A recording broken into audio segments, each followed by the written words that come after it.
The story follows Jinwoo, a quiet young man who recently moved into an apartment complex called Evergreen Heights. Life there feels painfully dull at first, but things slowly take a strange turn as he begins encountering the other residents, and a series of unsettling events unfold. The building's security guard suddenly suffers a nosebleed after being offered fermented fish by an elderly woman. Another female resident wanders the halls pushing an empty baby stroller, proudly talking about her beautiful child. One tenant is obsessively religious, while another resident, a rough-looking man named Daeho, is secretly holding someone captive inside his unit. A week after moving in, Jinwoo spends most of his time playing video games. One day, he notices a mysterious chat thread on his phone filled with messages claiming his parents and younger sister died in an accident, and that he was the only survivor. Later that night, a food delivery arrives. When Jinwoo opens his door, he finds the meal thrown all over the hallway. As he steps forward, he freezes after hearing a deep growl and spotting a disturbing hand dragging the food away. He rushes back inside, terrified. Moments later, a frantic woman knocks on his door, begging for help. She claims she just returned home and found her cat dead. Jinwoo offers to call the police, but his phone has no signal. Panic sets in. The woman's behavior becomes increasingly erratic. Her eyes darken, her nose begins bleeding, and she starts screaming unnaturally. When she disappears from view, Jinwoo grabs a broom and runs into the hallway to defend himself. Instead, he encounters Daeho, the dangerous-looking neighbor, and the relief of seeing another human overwhelms him. He passes out. The woman fully transforms into a grotesque creature and begins pounding on Jinwoo's door, screaming that she's starving. Just before breaking in, she suddenly flees. Jinwoo later opens his door and briefly speaks with Daeho as he passes by.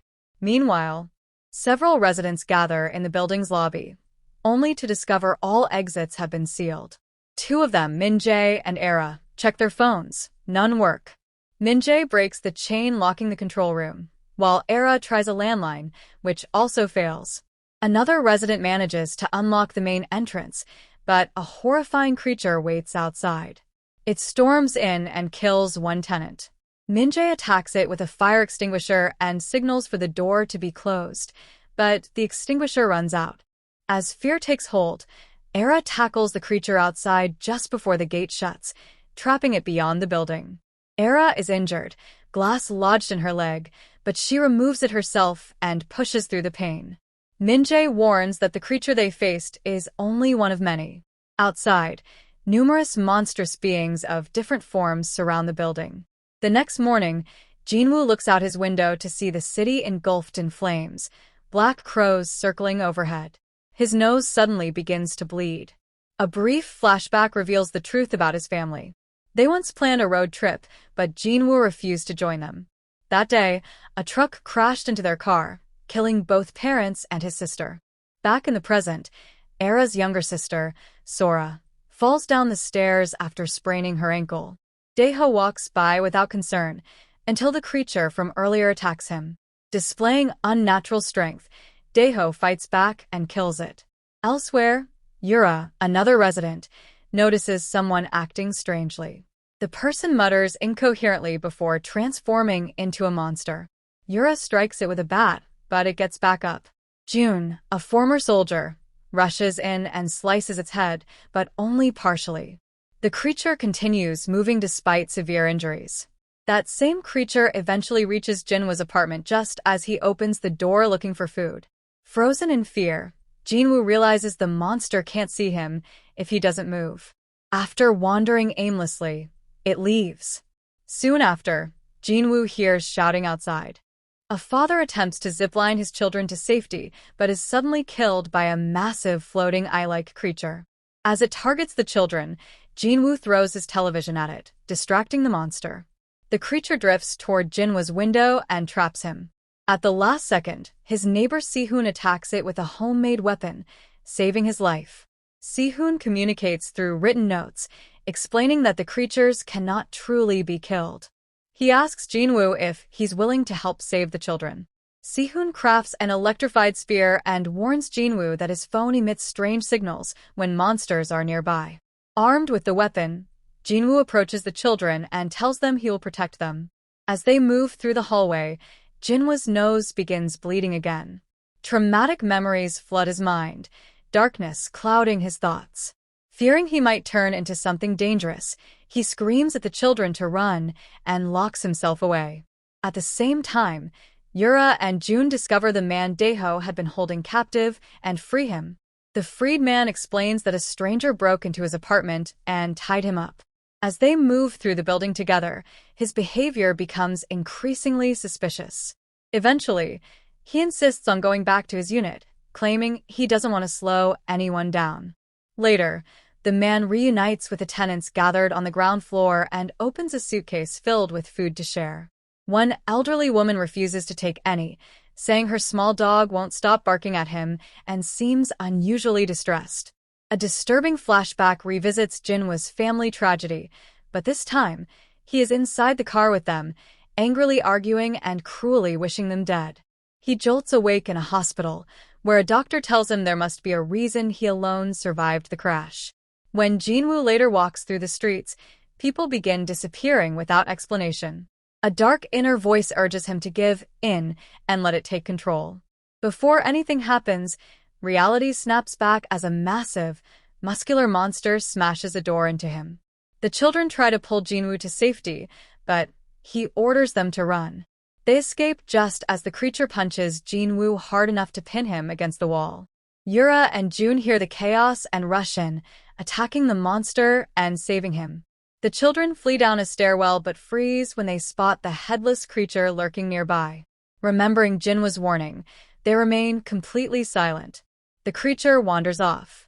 As the kids try to move again, the muscular monster reappears behind them. Just as all hope seems lost, the headless creature returns and attacks the muscular monster. While the two beasts clash, the children manage to escape, though only briefly. The muscular monster catches up, but this time the woman who once pushed the empty stroller steps in. She pleads with the creature to spare the children. It strikes her down, but moments later, she succumbs to the same darkness and transforms, turning on the monster. This distraction gives the children enough time to finally get away. Jinwoo delivers the children safely to Sihoon, while Yura and June continue fighting the muscular creature. June lures it toward a broken ledge, tricking it into leaping out of the building. Afterward, Yura realizes the stroller woman has returned to her human form. Everyone regroups in Sihoon's apartment. That night, Yura wakes Jinwoo for his watch duty. Jinwoo admits he believes he may be infected and asks Yura to kill him if he ever loses control. She agrees, on the condition that he would do the same for her. The following morning, Yura and June announce they can't survive long on Sihoon's supplies. They plan to rejoin the other tenants downstairs. Jinwoo insists on going with them and promises that if everything works out, they'll return for Sihoon and the others. The children, now deeply attached to Jinwoo, ask if he's coming back. He smiles and promises that he will. Elsewhere, Era is trapped by a spider-like creature. She cuts herself free from its web and crawls through the ventilation shafts. The creature nearly reaches her, but she drops into a narrow room where it can't follow. When Era reunites with Min-jae, who sent her to check the power grid, she accuses him of knowingly putting her in danger. Before they can argue further, an emergency government broadcast interrupts. The announcement declares nationwide martial law, placing the military in control. Officials explain that the creatures are caused by a virus linked to human desires. They warn that monsters are hardest to kill after transforming and urge people to attack the infected during the brief window before the change is complete. Jinwoo, Yura, and June join the tenants downstairs. Some residents immediately distrust Jinwoo, fearing he could transform at any moment. A few suggest locking him away, while others oppose the idea. A shop owner named Taesik proposes voting for a leader and openly campaigns for himself. Min-jae objects, insisting the group should vote fairly. The vote ends in a tie. Jinwoo offers to cast a deciding vote, but Taesik angrily refuses. Moments later, Taesik begins bleeding from the nose and collapses. The tenants isolate both Taesik and Jinwoo in a separate room. Outside, Daeho confronts his former rival again. beating him until the man finally fights back and escapes. The man lies to the tenants, claiming he's showing infection symptoms so he can be placed in isolation. His real goal is simply to hide from Daeho. Once inside the room with Jinwoo, the man quietly asks how someone can become a monster. Unbeknownst to them, Daeho stands outside the door, watching and holding a set of keys. A brief flashback reveals he stole them during the earlier fight. The story returns to Si-hoon's apartment, where a little girl tells him that Mrs. Kwon, the former stroller woman, has been in the bathroom for a long time. Si-hoon grips his weapon and slowly opens the door, only to discover that she is transformed into an advanced, horrifying creature with something resembling an infant growing inside her. Subscribe for more videos like this, turn on notifications, and leave a like to support the channel. Thanks for watching.